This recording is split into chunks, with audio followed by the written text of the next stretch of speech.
Bonjour, je suis Alice Quinn.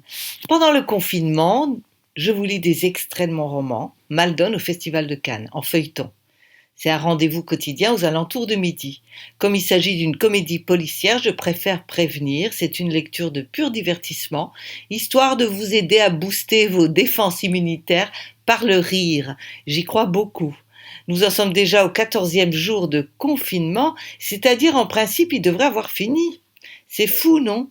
Comme il a été prolongé, je vais raccourcir du coup la durée de mes épisodes pour faire durer le roman jusqu'à la fin du confinement, enfin à peu près.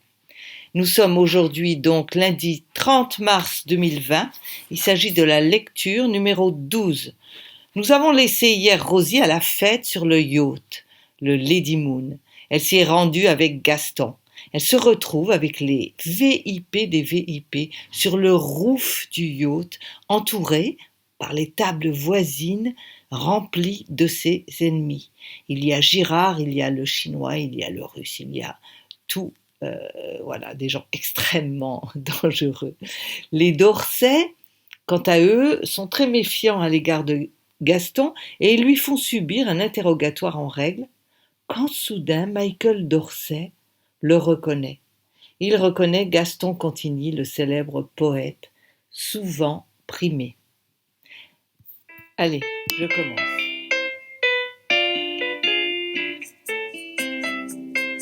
D'Orsay claque dans ses mains, enchanté. Je le savais, j'en étais sûre. Contigny, mais bien sûr. Quand vous avez eu votre distinction, j'ai été choisie pour déclamer La Gabinière, votre poème. Je voulais faire une carrière d'acteur à l'époque, puis j'ai bifurqué vers la réalisation. Je me dis en moi-même que si c'était pour enchaîner navet sur navet, il aurait mieux fait de s'en tenir au rôle de figurant au tarif syndical. Le voilà soudain qui se met à réciter. La brise de mer à l'heure tardive des liches d'été nous amène les hautes voix des journaliers qui rentrent des terrasses. Vite rejoint sous nos yeux médusés dans sa déclamation par Gaston himself qui ne peut résister à ce plaisir de dire son propre texte à voix haute. La terre ocre sous leurs pas à l'approche des sentes huileuses. Sur l'épaule, le refrain d'un chant marin à l'adresse de l'août nouveau. Très vite, la tablée voisine tend l'oreille et se transforme en spectateur distrait et attentif. Quand nos deux lascars, D'Orsay et Gaston, tout fiers, terminent leur show, tout le monde applaudit sur le roof. « Je comprends mieux votre réflexion, je vide mes rentes, dit Michael d'Orsay, rassuré. Vous êtes un poète célèbre. Gaston éclate de rire. Vous n'y êtes pas du tout. La poésie ne fait pas manger son homme. Ma fortune provient d'un extrait que j'ai vendu alors que j'étais encore jeune à une chanteuse étoile du showbiz. Tout le monde s'exclame, j'ai l'impression que les D'Orsay ne le croient pas, mais ils sont sous le charme, et Gaston a l'air de s'amuser. Je cherche un prétexte pour quitter cette table et aller fouiller ce bateau pour retrouver Sergo. C'est ma mission quand même. À quoi penses-tu, Cri-Cri me demande Blanche. Je sursaute. Tous les regards se tournent vers moi, et je ris bêtement. Vous trouvez pas qu'on s'enquiquine à 100 sous de l'heure ici? Je propose qu'on aille danser en bas. 45. Je les entraîne dans le bruit monstrueux d'un pont intermédiaire où la foule se presse. Je pousse Gaston au milieu d'une des pistes et nous dansons, avec comme but évident de la manœuvre nous éloigner le plus possible des D'Orsay, surtout qu'ils nous perdent de vue, qu'ils nous oublient. Gaston parvient à s'esquiver des lieux principaux de la fête en m'entraînant à sa suite. Longer les couloirs, ouvrir des portes de cabines d'invités, fouiller les cuisines et quelques salles de rangement, tout ça au pas de course. Il marche devant moi, il me fait parfois des signes, attention, et il se planque contre les parois. Il ressort des cabines que nous fouillons en sifflotant d'un air décontracté comme s'il vivait là, dès que nous croisons quelqu'un, puis il me fait un signe pour que je le rejoigne rapidement dans une encoignure. Nous avons beau examiner, ouvrir et refermer des portes, nous pencher pour regarder dans les placards. Pas de Sergo. Nada Sergo, je m'écrie, c'est pas juste. C'est vrai, dit Gaston. Nicht, je veux, Nichego, Sergo. Il fait quoi? Il écrit une poésie en zoulou? Nous voilà revenus aux abords de la piste de danse. Tout en piochant dans les amuse-gueules et en avalant quelques gorgées de champagne, Gaston essaie de tirer les verres du nez de quelques personnes isolées. Il est assez direct, mais avec son sourire communicatif, son langage vieillot et sa décontraction, les gens se dégèlent vite. C'est ainsi qu'il arrive à obtenir des infos sur le proprio du club. Il essaie de découvrir d'où vient la fortune de Girard, quel est son vrai caractère. Mais aussi si quelqu'un a vu Sergo ces jours derniers. Il apparaît que Girard est l'héritier de sociétés dérivées de la fabrique de savon de son arrière-grand-père Lorrain. Sa famille était mêlée aux nazis pendant la guerre. Burke, ça pue. La modeste fabrique de savonnerie est devenue la plus grosse affaire de cosmétiques d'Europe. Tout ça ne nous dit pas ce qu'il fait actuellement. Soudain, Paloma, la petite fiancée de Sergo, se matérialise à nos côtés. « Je vous observe depuis un moment. Vous faites quoi? Vous posez des questions sur mon père, non ?» Nous sommes un peu gênés. « Non, non, c'est les gens qui parlent tout seuls. »« Les gens ne vous diront rien d'important.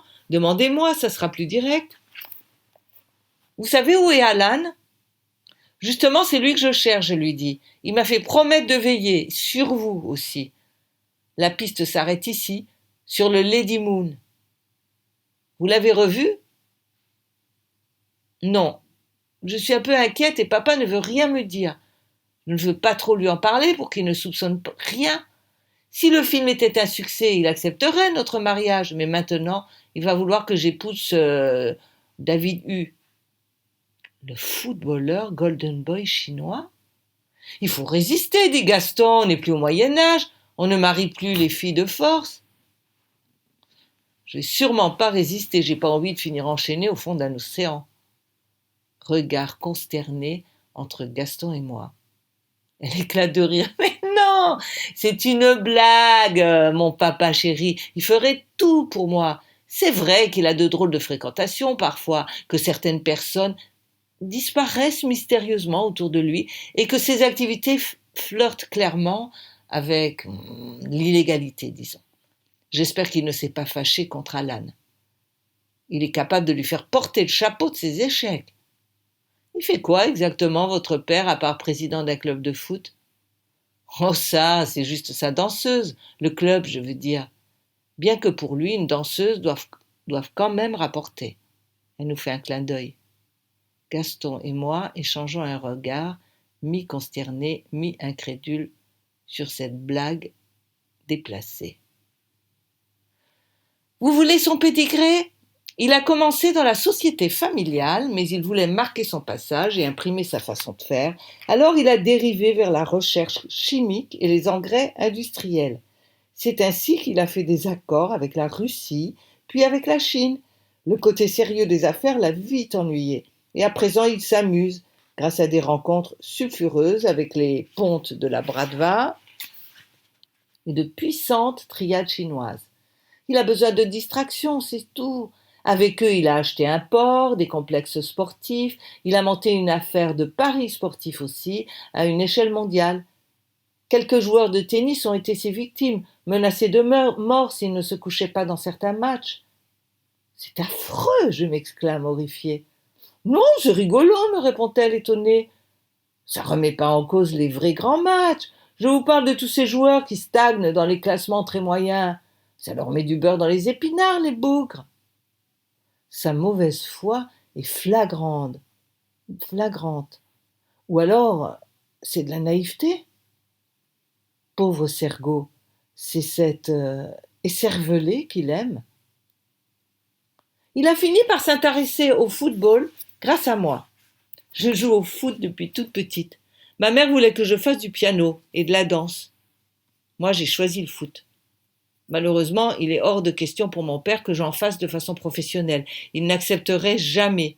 C'est mon grand malheur. C'est ainsi que j'ai pris le remplaçant, Alan Sergo, sous mon aile pour vivre par procuration la carrière d'un footballeur pro. Et aussi parce que je le trouve sexy. Enfin, c'est accessoire. Manque de bol, il n'est pas très bon avec le ballon rond, dit Gaston. Et votre père, ça marche bien pour lui, le monde du foot? Pas mal, la routine. Depuis qu'il s'en occupe sérieusement, il est donc mêlé à des histoires de corruption de clubs, de matchs truqués, de corruption de juges et d'enquêteurs suisses et monégasques. Chaque fois qu'il se déplace, il laisse dans son sillage une odeur de soufre, de corruption, quelques casseroles, des témoignages indignés qui font place à des silences profonds, des procès qui s'éternisent et des disparitions. Gaston a décroché, il fait des yeux morts. Il se demande si cette fille, c'est du lard ou du cochon. Vous ne pouvez pas penser ce que vous dites, s'exclame-t-il. Et puis, regardez, ça se retourne contre vous à présent. Comment ça? Eh bien, Sergo, il est peut-être sa dernière victime collatérale, et les autres, la fille, les filles, et le garde du corps noyé, là. Elle fait cul sec avec son champagne, puis se tourne vers moi, sans répondre à Gaston. Vous avez une mission, mademoiselle Maldon. N'usurpez pas votre titre de Superwoman. Retrouvez Alan et protégez-moi. Vous êtes payé pour ça, je crois. Elle tourne les talons et nous quitte en éclatant d'un rire suraigu. 46. Je balaye la salle du regard. À cette minute, ce monde me fait horreur. Je comprends ce que vous ressentez, me dit Gaston. Le contraste est un peu écœurant. Paillettes, strass, champagne, qui habillent noirceur, des turpitudes. Il y a des têtes qu'il me semble reconnaître parmi tous ces gens. Tout le monde a l'air de s'être donné rendez-vous ici. Je désigne à Gaston le producteur obsédé avec un bandage sur la tête. Quand il me repère, il part à l'opposé. Son assistante, la vieille acariate, me fait un signe discret de victoire, accompagné d'un clin d'œil. Tiens, voilà justement mon russe, Kalash, mon mafieux préféré à moi, avec ses 2 acolytes. Je vais aller leur dire 2 mots, moi, à ces pieds nickelés, dit Gaston. Mais non, laissez-les. Rien de mieux que l'ignorance avec ces gens-là. Ça les vexe. Non, je m'en vais simplement leur dire de vous laisser tranquille, Cri-Cri. Je vais leur expliquer qu'ils sont grillés à la police s'il vous arrive quoi que ce soit dorénavant. Il les interpelle en russe. Pendant qu'ils parlent à leur patron, Marco et Piotr me fixent avec haine, et comme un duo dans un spectacle, ils font en même temps le geste de me saigner le cou en passant leurs pouces sur leurs pommes d'Adam. Je n'ai pas l'impression que Gaston les a beaucoup impressionnés, puisque Kalash ricane. Mais voilà que les Dorsey nous ont retrouvés. Ils se précipitent vers nous, et tandis que Michael entretient Gaston, Blanche Dorsey me saisit le bras et m'emmène vers le bastingage pour me parler. Devant nous, la baie de Cannes brille dans le noir, tous ces feux dorés se reflétant sur les flots. La productrice recommence à me parler de ma mère, et on dirait que ses questions se font plus précises. Elle essaie de savoir si ma mère a parlé de mon père, ce qu'elle m'en aurait dit. Mais c'est quoi à la fin cette obsession sur ma famille? Je vais craquer. Écoutez, madame Dorsey, appelle-moi donc Blanche, dit-elle. Tu sais, dans le cinéma, tout le monde se tutoie, et tout le monde s'appelle par son prénom. Enfin, quand c'est pas par le nom. Si vous voulez, enfin, si tu veux, bon, d'accord, Blanche. Ce que je veux dire, c'est, écoute, franchement, ton comportement est vraiment louche avec ton mari. C'est vrai. Qu'est-ce que je vous ai fait pour que vous fassiez une fixette comme ça sur moi, mes filles, ma mère, mon père? Vous avez un secret, là?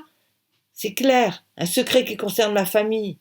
Bon, alors, arrête de tourner autour du pot et abrège. Tu as raison, tu as raison. D'ailleurs, non, non, c'est pas un secret, c'est juste que c'est un peu difficile pour moi d'en parler. Et soudain, sa voix se casse sur un sanglot, elle me tourne le dos et part rejoindre Michael et Gaston. Je me fonds dans la masse des danseurs et je les observe de loin. De là où je suis, je vois clairement et nettement le visage de Gaston, soudain attentif. Blanche Dorsey est tout comme lui. Elle lui parle à l'oreille. C'est normal avec ce boucan. Si on ne parle pas dans l'oreille des gens, on est sûr qu'ils vont rien capter. Michael Dorsey, sirotant son verre, les observe avec bienveillance. De temps en temps, il hoche la tête. Je suis furieuse. Gaston a donc droit aux confidences, lui. Et moi pas. J'en ai ma claque de tout ça. Je veux rentrer. On est venu ici pour rien. Pas la peine de s'éterniser. Je fais un signe à Gaston pour lui dire au revoir. J'ai pas envie de l'attendre. Je fonce vers l'endroit où les Zodiacs embarquent les passagers pour les ramener à terre. Gaston me rejoint en courant. Il ne me pose aucune question. Durant toute la traversée de la baie, je me tais, frustrée, déçue de la soirée et surtout par la félonie de Gaston. Ce n'est pas souvent que je me retrouve dans cet état. Mais bon, après tout, je suis comme tout le monde. J'ai aussi mes moments de blues. Même si ça m'étonne moi-même toujours. Gaston me raccompagne, me dépose devant la porte de ma caravane. Pastis m'attendait, perché dans son arbre. Il me saute dans les bras. Vous êtes épuisé, Cricri, reposez-vous bien, ma chère. Essayez de dormir. Vous verrez, demain, nous le retrouverons. C'est pas la peine de faire votre mielleux, Gaston. Franchement, je pensais pas que vous étiez faux cul à ce point. Allez, ciao. Je claque la porte au nez de mon Gaston, qui repart, penaud. Ça lui apprendra à me trahir. Après une séance de démaquillage qui dure des plombes tellement j'avais mis de fond de teint pour cacher les marques de coups, je me couche en miettes, en me demandant si Sabrina a trouvé un nouveau mot à dire aujourd'hui. En m'endormant aux côtés de mon chat, je me souviens de quelques paroles de la chanson du jour que ma mère m'a envoyée ce matin, celle de Renaud.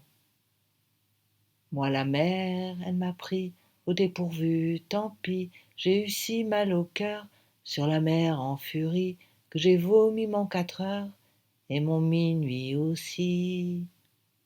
Noir. Et voilà, j'arrête là, et bien...